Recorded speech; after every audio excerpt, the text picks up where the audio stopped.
for your analytic ကနေကြိုးဆိုပါရယ်ဒီနေ့မှာတော့ပေါ့နော်ကိုဒီ oracle ကတ်လေးတွေကနေပြီးတော့ကိုဘာနမိတ်လေးတွေပြောချင်နေတယ်ဆိုတာလေးကိုတစ်ချက်ဖတ်ပေးမယ်ပေါ့နော်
ဆုံးကန်ကတော့ adventure ပေါ့နော်ကိုဘဝရဲ့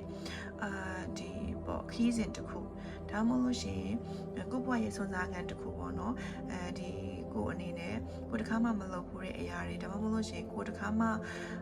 ဒီပေါ့မလုပ်ကြည့်ဘူးတဲ့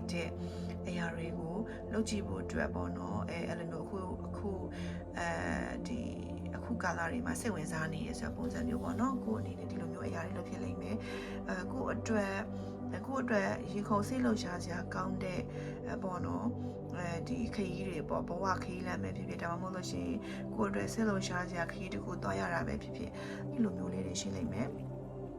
ကိုကတော့ဒီမှာပေါ့နော်တချို့တွေကတော့ခရီးသွားရတာမျိုးဖြစ်လိမ့်မယ်ပေါ့နော်ကိုအရင်သွားခြင်းနေတဲ့ခရီးမျိုးကိုအတွက်ဒီအရာကဒီစွန့်စားကန်းတစ်ခုလိုမျိုးပေါ့နော်ဒီခရီးကိုသွားရဖို့အတွက်မျိုးပေါ့နော်ဒါပေမဲ့တချို့တွေအတွက်ကကြတော့ဘယ်လိုပြောမလဲဆိုဘဝစာမျက်နှာရဲ့ဒီ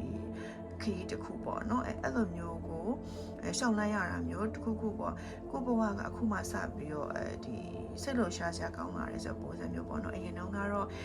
ဒီ comfort zone ထဲမှာပဲရှိနေလိမ့်မယ်ဒါပေမဲ့အခုကကြတော့ကိုအနေနဲ့တစ်ခုခုကိုဘယ်လိုပြောရမလဲလိုချင်းနဲ့လှုပ်ချင်နေတဲ့အရာတွေနောက်ကိုလိုက်ဖို့အတွက်အချိန်ကြာလာပြီဆိုတော့ပုံစံမျိုးအဲ့ဒီအရာတစ်ခုအတွက်ကအဲ့ဒီအရာကကိုဘဝအတွက်စွန့်စားခံနေလို့မျိုးပေါ့နော်ဒီကိုအနေနဲ့အရန်ကိုလှုပ်ချင်ခဲ့တဲ့အလုံးမျိုးဒါမှမဟုတ်ကိုဝါသနာပါတဲ့အရာမျိုးဒီအရာတွေကိုကိုအနေနဲ့အရင်တုန်းကတော့လှုပ်ဖို့အတွက်တွန်းစောဖြစ်နေလိမ့်မယ်ဒါပေမဲ့အခုချိန်မှာကျတော့ကိုဒီအရာတွေကိုလှုပ်ဖို့အတွက်စွန့်စားရဲလာတယ်လှုပ်ရဲလာတယ်တခုကိုဆိုလို့ရှိရင်ပေါ့နော်စွန့်စားရဲလာတယ်လှုပ်တော့မယ်အဲ့လိုပုံစံမျိုးပေါ့နော်အဲ့လိုပုံစံမျိုးမှမြင်ရတယ်ပြီးတော့ဒုတိယကကြတော့ treasure ပေါ့နော် abundant ကိုအတွက်ပေါ့နော်ကိုအတွက်ဒီလိုမျိုးပေါ့ပုံမှန်ဒီတိုင်းကြည့်လိုက်မယ်ဆိုလို့ရှင်တော့ကိုအတွက်ဒီပေါ်ရတနာလိုမျိုးအရာတွေဝင်ရောက်လာမှာပေါ့နော်ကိုအတွက်ကံကောင်းခြင်းတွေငွေဒီချမ်းသာကြွယ်ဝမှုတွေပေါ့နော်အဲ့လိုမျိုးတွေဝင်ရောက်လာတာမျိုးကိုမြင်ရတယ်ကံကောင်းခြင်းတွေပေါ့ abundant ဆိုတဲ့နေရာမှာကငွေကြေးဟိုပဲမဟုတ်တခြားသောအရာတွေလည်းပါတယ်ပေါ့နော်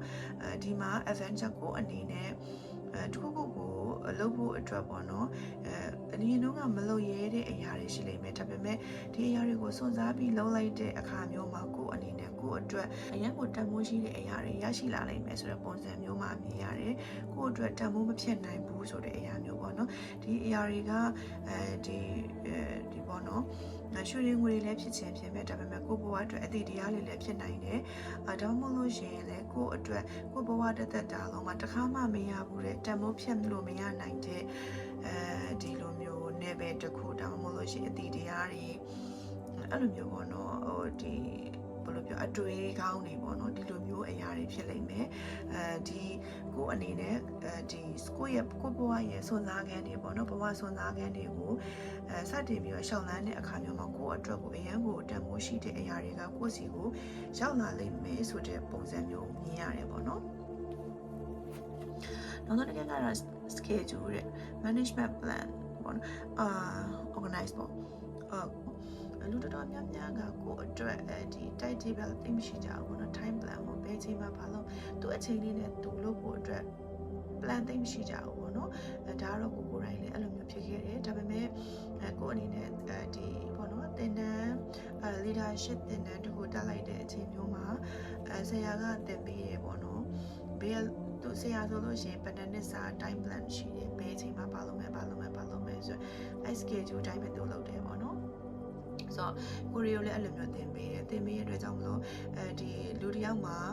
time plan ပေါ့နော် schedule ကဘယ်လောက်ထိအရေးကြီးလဲဆိုတာကိုသိလာတယ်သင်တန်းတက်ပြီးတဲ့အချိန်မျိုးမှာကိုအနေနဲ့အဲ့ဒီလိုမျိုး schedule ဆွဲလိုက်တဲ့အခါမျိုးမှာဘာဖြစ်လာလဲဆိုကိုအနေနဲ့ဒီအချိန်ကြီးအလဟန်သက်ဖြစ်တာနည်းလာတယ်ပေါ့နော်မဟုတ်ဘူးဆိုလို့ရှိရင်ကတော့အချိန်ကြီးအများကြီးပုံနေသေးရလို့ထင်ပြီးတော့ကိစ္စတစ်ခုလုပ်မယ်ဆိုလို့ရှိရင်နေ့ရွှေညရွှေနဲ့မလုပ်ဖြစ်တော့ဘူးဒါပေမဲ့schedule လေးဆွဲထားတဲ့အခါကျတော့ဘယ်ချိန်မှပါလုပ်မယ်ဆိုလို့ရှိရင်လုံလာနိုင်တယ်ပေါ့နော်လုံလာနိုင်တဲ့အခါကျတော့အလုပ်တွေပို့ပြီးတော့ပြီးရပေါ့နော်အဲ့ခါကျတော့ဒီမှာလည်းအဲ့ဒီအတိုင်းပဲကိုအနေနဲ့ဒီပေါ့နော်အချိန်တွေကိုဖြိုးတိပစ်နေတာမျိုးဆိုလို့ရှိရင်ကိုယ့်ရဲ့အချိန်တွေကိုတည်တည်ကြကြလေး management လုပ်ပါဆိုတဲ့ပုံစံမျိုးကိုပြောထားတယ်အဲ့ခါကျတော့ဒီနေ့ရဲ့နမိတ်ကကျတော့ဒီ3ခုပေါ့နော်ဟုတ်ကဲ့ပါဒီ reading လေးကတော့အခုပေါ့နော် energy ကိုပြောင်းလုပ်မဲ့သူတွေဒါမှမဟုတ်လို့ရှိရင်ကိုဘဝရဲ့စာမျက်နှာတွေကိုဖွင့်လှစ်မဲ့သူတွေနိုင်ငံရဲ့ခြားကိုသွားမဲ့သူတွေပေါ့နော်အဲ့လိုမျိုးကိုဘဝရဲ့စွမ်းစားခံအစ်ကိုသွားမဲ့သူလေးတွေရှိရဆိုလို့ရှိရင်တော့ဒီလူတွေနဲ့ပေါ့နော် energy ကလိမ့်မယ်လို့ထင်ပါတယ်ဒီရဲ့ reading လေးကတော့ဒီလောက်ပဲပေါ့နော်နောက်ထပ် reading တွေမှာဆက်လက်ပြီးတော့ဆုံတွေ့ပါမယ်ရှင်